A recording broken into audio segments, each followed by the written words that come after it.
Hoje eu entrevisto o desenhista, ilustrador e especialista em paleoarte. Você sabe o que é paleoartista? Bom, quem vai responder essa pergunta para nós é ele próprio. Eu estou aqui com Rodolfo Nogueira, que é muito premiado no Brasil e no exterior, e ele é mineiro de Uberaba. Rodolfo Nogueira é graduado em Design Industrial pela Unesp e lá você já desenvolveu uma metodologia para estudo dos animais extintos. E afinal, o que é ser paleoartista? Seja bem-vindo, viu, Rodolfo? Obrigado. Então, o paleoartista é o artista especialista em representar animais extintos, com um objetivo didático e informativo. Então, é o cara que traduz as informações da paleontologia, da ciência, né, para o público leigo. E você se desenvolveu aí nessa questão para os dinossauros, os animais extintos. Na verdade, os dinossauros eles têm uma procura maior e acabam tendo um apelo maior e isso atrai mais verba e o que consegue fazer uma divulgação melhor, o que leva eles a contratarem paleoartistas. Mas, na verdade, o paleoartista ele pode representar desde plantas, seres microscópicos até animais, mamíferos, dinossauros, enfim, né, preguiça gigante, mastodontes. Você falou aí do apelo, mas tem também as suas raízes uberabenses, como nós temos Peirópolis, nós temos aqui uma história, né, nessa questão dos dinossauros, da paleontologia. Isso também influenciou nessa arte? Na verdade, isso foi o meu chamado, eu acho, porque minha mãe fala que eu invocava com os assuntos, eu ficava obcecado, apaixonado com certos assuntos. E aí, uma certa vez, eu fui levado num lugar maravilhoso, que era um mundo mágico para mim, de fato, naquela criança que tinha 6 anos. Né? E era Peirópolis. E aquilo foi como um chamado para eu querer causar aquele maravilhoso em outras pessoas. Então, eu já cresci querendo desenhar animais extintos, mas sem saber que existia uma profissão para isso. Né? E você começou a desenhar com qual idade? Eu sempre desenhei, mas muito mal, então fui descobrir que desenhar não era dom, na verdade, com uns 11 anos, que a minha mãe preocupada com dores de cabeça, ansiedade que eu tinha, traços de autismo, ela acabou me colocando num curso de desenho. E aí, então, eu entendi como é que é simples desenhar de fato, que todas as pessoas desenham, que aquilo não é dom. Então, eu comecei, assim, desenhar metodicamente e muito frequentemente a partir dos 11. E você não parou mais, né? Aí você desenvolveu e se transformou num profissional que está aí no mercado há cerca de 15 anos? Me dedicando aos animais extintos, sim, 15 anos. E essa vocação sua, ela permaneceu? Você sempre foi vendo que ela foi crescendo, que era isso mesmo, que você estava bem ajustado aqueles conceitos? Eu penso que, na verdade, eu nem escolhi a ilustração, eu fui escolhido, assim, porque nunca pensei em outra coisa, nunca trabalhei com outra coisa, então eu acho que eu nasci para isso. Existe um fascínio, um mistério, né? Não só nas crianças, nos adultos também, em relação aos dinossauros. Então, de uma maneira educativa e rápida, conta um pouquinho para nós a história dos dinossauros no mundo e esse reflexo em Uberaba.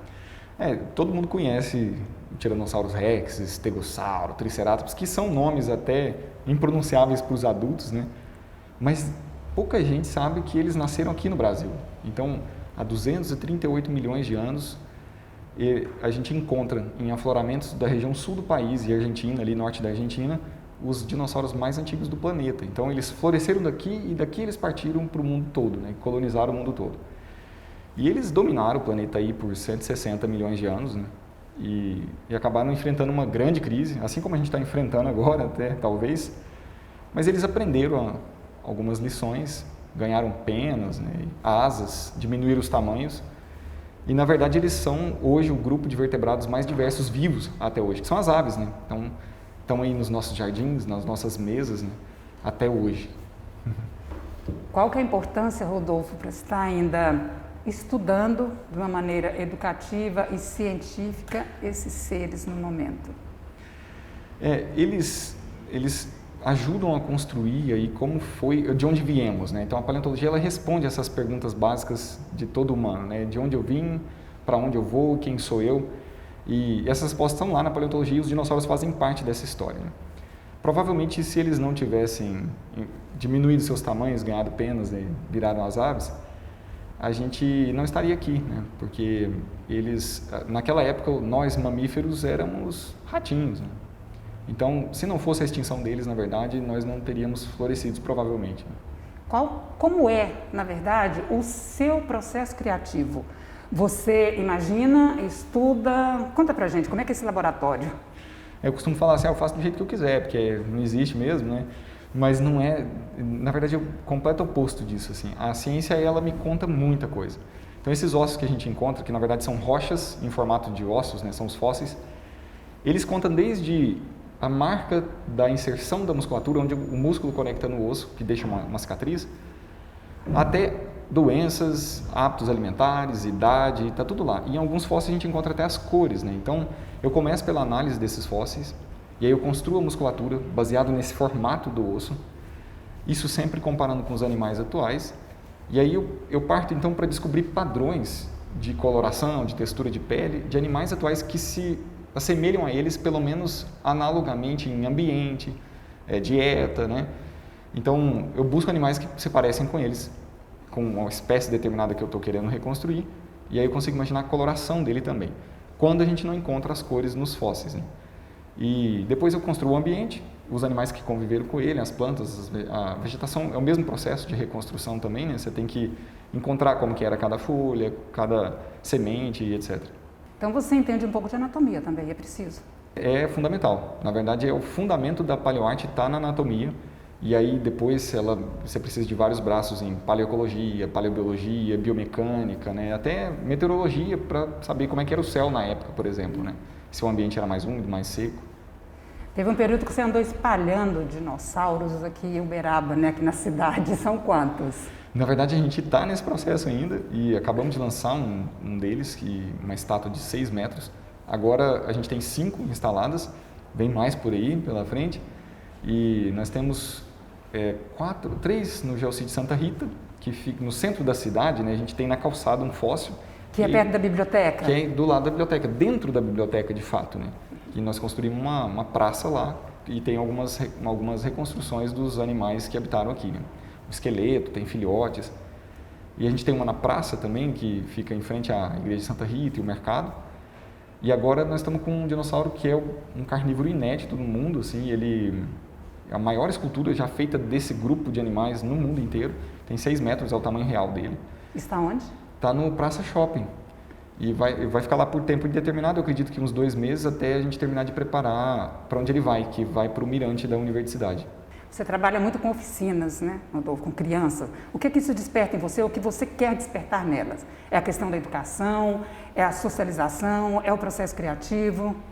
Na verdade, a minha primeira profissão foi professor. Então, eu comecei com 12 anos dando aula na Casa do Artesão e eu não parei, assim, desde então. Eu adoro a sala de aula e eu vejo que o desenhar, ele é uma questão de percepção. Então, você sabe que todo mundo consegue desenhar porque todo mundo percebe, todo mundo escreve, tem uma letra muitas vezes muito mais bonita que a minha. Então, quando a gente consegue destravar essas chaves, né, dentro da cabeça de uma criança, ela cresce com uma percepção de mundo muito maior. Então, o desenho, para mim, empodera de fato. É um dos maiores poderes que alguém pode ter, porque, imagina, não é nem ficar invisível, nem voar, mas você consegue tirar da sua cabeça alguma coisa e colocar no mundo real. E tudo que existe hoje, de fato, que a gente usa, né, desde o nosso ar condicionado, a roupa, o chão que a gente pisa, é artificial. Então, alguém teve que fazer. E para construir isso, essa pessoa teve que, primeiro, imaginar, sonhar. E a segunda coisa é desenhar, sem exceção. Tudo que a gente vê no mundo foi desenhado. Então, desenhar é um processo fundamental, está no fundamento de você materializar coisas, né? Mudar a realidade. E nesse desenho, as crianças colocam nomes? Como que elas batizam os dinossauros? Na verdade, a gente até iniciou uma campanha para batizar os dinossauros que a gente fez pela cidade, né? As esculturas em tamanho real. E fizemos votações. Elas têm nome, agora elas têm nome. Esse último dinossauro também tem um nome, mas não foi escolhido pelo público, fui eu que escolhi mesmo. Você conta qual o nome? É Leônidas o nome dele, porque ele é um leão da pré-história de fato, né? Tem uma das maiores garras que já existiram, assim, então ele é um predador feroz demais. Mas nas oficinas as crianças fabricam o próprio dinossauro, né, ou outra criatura que a gente esteja fazendo, mesmo no desenho ou na escultura, e levam o bonequinho para casa, né? Então elas batizam, tiram foto, brincam, fazem, é muito legal. E você falou de um concurso para dar nome? Como que é? Nós já fizemos esse concurso através do Geoparque Uberaba foi no Instagram mesmo, e aí as pessoas votaram, ganharam prêmios e foi bem legal. Eles que criaram os nomes, depois a gente selecionou alguns nomes, o pessoal do Geoparque, e depois votação pública de novo. E aí ganhou o nome de Urasaurus, que é o nome desse dinossauro, um abelissauro, um filhote de abelissauro, que é um dinossauro carnívoro, podia chegar a uns 9 metros de comprimento, mas a gente fez um filhote de 2 metros de comprimento que está no Geossítio Santa Rita. Rodolfo, o trabalho é super sério, mas você sente que está brincando também quando você faz uma peça, um dinossauro? É de fato uma brincadeira para minha criança interior, assim, que está comigo até hoje. Então, na hora que eu vou esculpir, eu vou desenhar, eu chamo ela e deixo ela fazer o trabalho ali, né? E o resto do tempo, meu adulto vem para negociar, para fazer os orçamentos, os contratos e etc.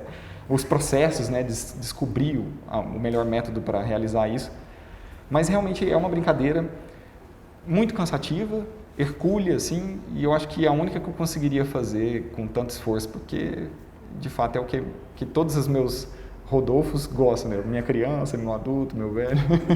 Como que entra a tecnologia nesse trabalho, nessa arte? Quando eu observei assim que a gente fazia, por exemplo, um texto, geralmente todos os fósseis são divulgados através de textos em inglês. As pessoas não entendem muito bem. Então eu pensei, se a gente coloca uma foto de um fóssil, você já fez uma transmissão disso muito rápida. Mas se você coloca um desenho, mesmo que seja um rabisco, a pessoa vai identificar quem é o dono daquele fóssil imediatamente. Quando ela lê o texto, ela vai ficar muito mais fácil de assimilar, de memorizar, né? Se você fizer isso detalhado, ou animado, colorido, interativo, quanto mais tecnologia você aplicar ali, mais fácil de memorizar, mais atraente vai ficar. E isso, imagina, são recursos fantásticos para a educação, né? Então eu adoro a tecnologia, a inovação me motiva muito, assim. Então quando eu tenho uma dificuldade, eu penso como é que eu posso inovar aqui? E aí todas essas questões de realidade aumentada, virtual, robótica e prototipagem, eu adoro usar isso para facilitar, tirar essas coisas da minha cabeça e colocar no mundo real, né? Você desenvolveu também um logotipo para um grande projeto de Uberaba. Que projeto é esse? Esse é um dos maiores projetos que o Uberaba já viu, assim, se não talvez o maior, que é o projeto Geoparque Uberaba Terra de Gigantes. É um macro projeto, assim, um mega projeto de gestão territorial que faz com que a gente enxergue, a gente, população, como que são os melhores pontos da cidade para visitação. Então, é a gente se apropriar dos nossos recursos naturais e arrumar a nossa casa para receber visitante. Então, de fato, o projeto Geoparque é transformar Uberaba numa cidade turística. Isso alavanca, então, bastante o turismo? Isso o propósito final é o turismo. Então, toda vez que você faz uma cidade, planeja uma cidade para o turismo, é a mesma coisa que você receber visitante na sua casa, né? Então, você vai querer sua casa arrumadinha e aí você vai querer cuidar daquilo lá. E eu acho que a nossa população precisa se conscientizar que a gente é muito rico historicamente, pré-historicamente, né? E até atualmente nos nossos recursos que a gente produz. Você pensar no gado zebu, né? Na religiosidade, nos nossos grãos, que somos um dos maiores produtores do país em vários grãos, né? E eu acho que dessa forma a nossa população começa a gostar mais do nosso lugar e a cuidar melhor também, né? Rodolfo, os dinossauros entram nesse processo, nesse grandioso projeto aí, como um atrativo por ser raro no país? Como? Como que ele se situa? Na verdade, eles têm uma importância mundial, né? Porque eles contam a história do planeta. E Uberaba está inteirinho sobre uma formação de rochas vulcânicas que a gente chama de formação Uberaba. Então, qualquer lugar que você vai furar aqui para fazer um estacionamento ou uma fundação de casa, é perigoso encontrar um fóssil. Então, quando você mostra para a nossa população que você tem fóssil debaixo dos pés dela, além de ter um apelo muito grande, os dinossauros, né, porque são queridinhos da ciência, você faz com que ela também fique de olho e quem sabe a gente faça uma descoberta que muda os rumos da nossa evolução, por exemplo, né, do nosso entendimento sobre a nossa evolução. Os dinossauros, de fato, no Brasil, em Uberaba, é o que faz a gente ser reconhecido internacionalmente, né? Lá fora eles conhecem Uberaba porque a gente tem os fósseis únicos aqui. Você é otimista, inclusive esse otimismo é fundamental mesmo para o desenvolvimento sobre todos os aspectos, né, de um município. E você também é palestrante motivacional do Sebrae. Que abordagem que você traz para motivar as pessoas?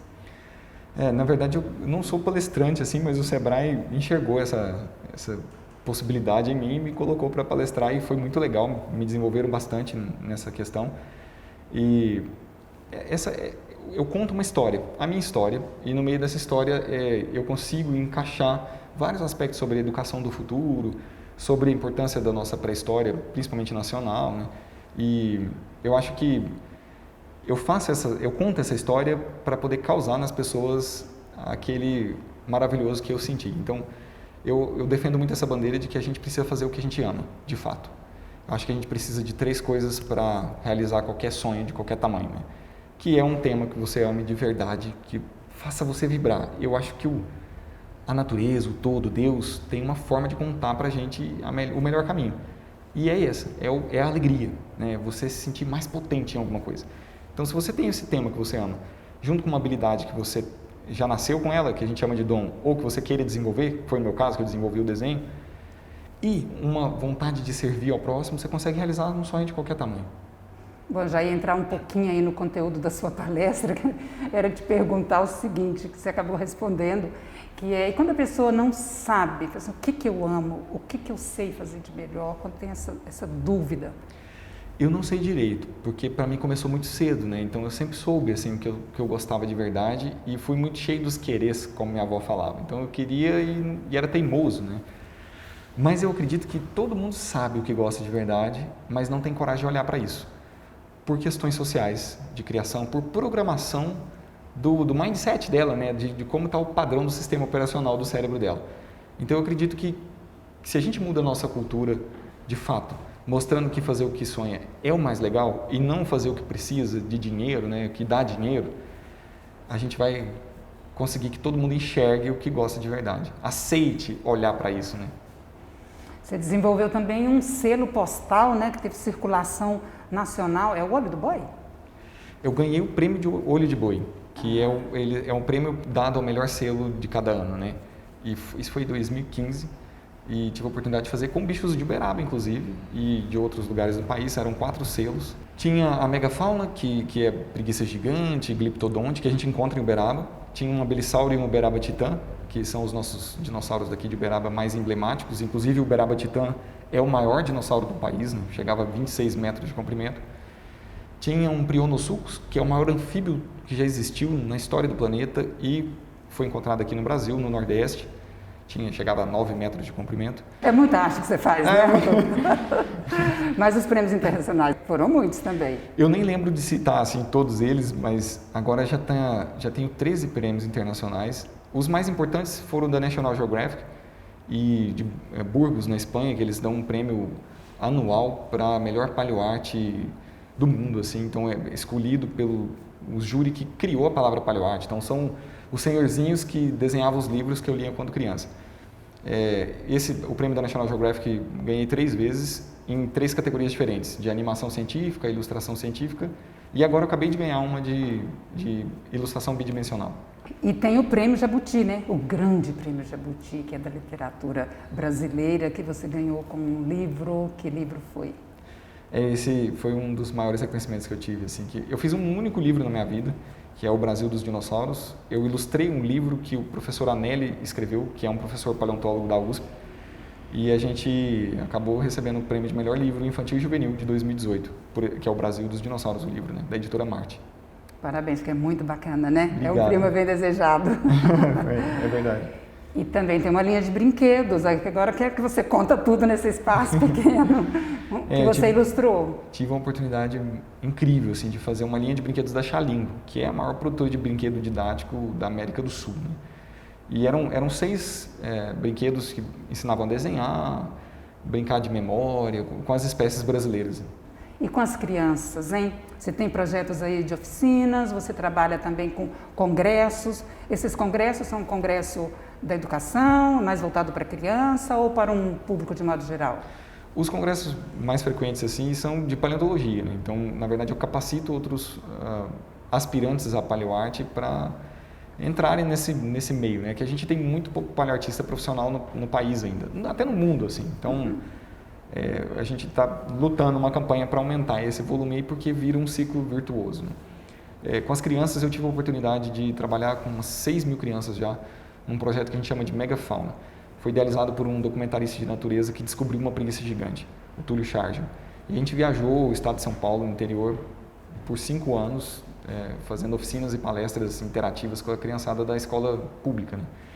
Agora, para o futuro, não sei o que me espera ainda, porque agora com a volta, né, da pandemia, a gente consegue fazer as oficinas presenciais. Quais são seus mestres nesta área? O primeiro que eu posso citar assim, de cara é o professor Dr. Luiz Carlos Borges Ribeiro, que é ubeраbense, é um geólogo da Universidade Federal do Triângulo Mineiro, foi o descobridor do Uberaba Titã, e esse cara é um das grandes forças da paleontologia do Uberaba, e ele é o idealizador do projeto Geoparque. Conheci ele, era menino, assim, me colocou para desenhar o que ele sonhava, e aí eu acabei sonhando um sonho junto com ele, e a gente está aí junto. Tive esse outro mestre, que é o Túlio Chargel, um cara genial, que eu tive muita oportunidade de passar tempo com ele, né? E ele é um documentarista, então, nossa, aprendi muito sobre viajar, porque a gente viajava muito, né? E sobre produção, né? Foi muito legal. Mas tem muitos mestres, o professor Anelli foi um deles, que me ajudou bastante quando a gente fez o livro, e por aí vai. O que aprende a viajar? Então, aprender a viajar, na verdade, tem uma logística muito grande, assim, quando você sai do ambiente que os seus pais moram. Eu acredito nisso, assim. Uhum. Quando eu piso na rodovia, muda uma chave na minha cabeça, eu entro num estado de sobrevivência, assim, muito sagaz.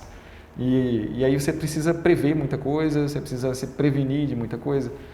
E isso foi muito legal para o meu processo de trabalho aqui mesmo, né? Então, quando eu estou gerando uma escultura, muitos problemas, né? Muitos desafios ali. E aí, viajar me ajudou demais nisso. Rodolfo, agora você já se transformou num mestre, né? E você falou que está ensinando, está despertando mesmo essa profissão. Por quê? Ela é nova? Na verdade, ela surgiu juntinho com os primeiros fósseis, né? Porque o cara que tropeçou no primeiro fêmur de dinossauro, ele primeiro imaginou o que era aquilo, né? E depois ele quis mostrar para as outras pessoas o que ele estava imaginando. Então, desenhou os dragões, né? Foi assim que surgiu a paleoarte. Mas, como uma arte aplicada à ciência, 1800. Então, não é tão nova assim, na verdade. Mas aqui no país, como é um país ainda complicado, que a gente não tem as necessidades básicas sanadas, é difícil das pessoas investirem no conhecimento, né? Na afeto. Então, ela não chega à arte e não chega a ter esse acesso. E eu acho que é por isso que a gente não tem muitos paleoartistas ainda no país. A gente tem uns 3 profissionais que só vivem disso. E quando eu comecei, tinha 4 que já não estão mais trabalhando com isso. Então, é muito complicado ainda trabalhar com arte e com ciência num país de terceiro mundo, né? E essas pessoas que você conhece, que estão aí atuando como você, elas são de quais regiões do país? De São Paulo, do Rio de Janeiro e na Bahia, que eu consigo citar. Assim, eu acho que tem um no Ceará, em algum lugar lá do Nordeste, assim, que eles... Na verdade, a gente nem vê de onde eles são, mas como hoje está na internet, então a gente vê o trabalho deles surgindo aí na mídia, nos jornais, né? São eles que representam a nossa paleontologia, né? Colocamos, junto, eu me insiro nisso, né? A paleontologia nacional no mapa do mundo, né? Porque é através dos nossos olhos que o mundo consegue ver o que tinha aqui no Brasil, né? Você disse antes da gente começar a gravar a entrevista que você inflaciona o seu tempo. Então quer dizer que você não para de produzir. Tem novidades vindo por aí que você ainda não contou e vai contar pra gente agora? Na verdade, eu coloco coisa demais no meu tempo, eu não consigo, assim, parece que a minha vida é tão curta, eu preciso fazer tanta coisa. Então eu realmente gostaria de produzir sempre mais, sabe? Encontrar formas de fazer isso mais rápido, mais eficiente. Eu acabei esse dinossauro semana passada, né, que foi um dos trabalhos, foi o maior trabalho que eu já peguei na minha vida, assim, uma escultura muito grande, né? E com um prazo muito curto. A gente conseguiu fazer ela em 2 meses e 6 dias, uma coisa assim. Mas aí eu não dei tempo de descansar, eu preciso terminar mais 2 dinossauros de 3 metros e um esqueleto para um museu em São Paulo. E para Uberaba, tem mais algum aí andamento também para ser instalado aqui? Na verdade, a gente tem uma réplica já assinado o contrato, mas nós estamos estudando uma forma de transformar ela numa réplica maior e temos uma reunião essa semana com o Paulinelli para estudar um próximo geossítio. Vamos ver se dá certo. Antes de terminar, eu quero te fazer uma pergunta ainda. Uberaba, situa para a gente, Uberaba é muito fértil nessa questão da paleontologia e volta e meia, quando está construindo alguma área aqui, na parte mesmo da construção civil, se depara com algum fóssil. Por quê? Como é que você explica isso? Acha que a gente ainda pode encontrar mais? a gente vai encontrar mais, muito mais, isso é certo. Porque aqui a gente tem 3 formações rochosas que são muito propícias para encontrar animais extintos. A principal delas é a extensão de Uberaba inteira, que é a formação Uberaba, que ela é um depósito de cinza vulcânica que se compactou até virar uma rocha que a gente chama de pedra-sabão, de um supervulcão que explodiu há 80 milhões de anos perto de Patrocínio. Então ele soterrou muitos animais aqui, e aqui era um oásis na época deles, no Cretáceo, né? Então eles vinham para cá na época de chuva, cheio de rio, como um Pantanal. Então por isso que tem muito fóssil aqui assim. Só que a gente tem uma visão muito errônea, que foi parte culpa até dos próprios paleontólogos no passado e parte culpa da mídia até, de que dinossauros atrapalham obras, né? Então toda vez que a gente vai fazer uma obra, é arriscado encontrar um dinossauro aqui em Uberaba. Aí eles acham que isso vai parar a obra deles, e aí eles escondem, soterram, destroem, e isso é muito comum, para não ter que parar a obra. Mas isso é uma ilusão do passado. A gente não precisa parar a obra mais. Na verdade, é muito rápido. Você tira um fóssil até com a ajuda das máquinas da própria construção e leva para o laboratório. Sem contar que isso é uma riqueza inestimável assim, e uma coisa que valoriza os próprios empreendimentos. Então, Uberaba criou uma lei que agora obriga toda obra que for feita na formação Uberaba, em rochas, né, que tem potencial fossilífero, de ser acompanhada por um técnico. Excelente. Trazer essa informação aí para desmistificar, né, um pouco e sem trazer esse prejuízo histórico e cultural. E nossa entrevista já chegou ao fim, viu, Rodolfo? Ah, que pena. Tem muito assunto para tratar, né? A gente deixa para uma próxima pauta também. Muito obrigada por você estar aqui, tá? Obrigado, com todas essas informações, esse conhecimento. Uma honra. Entrevistei o paleoartista, o Rodolfo Nogueira. Essa entrevista depois você pode acompanhar também no canal YouTube. E continua aí com a nossa programação aqui na TV Câmara. Muito obrigada por sua companhia. Até breve.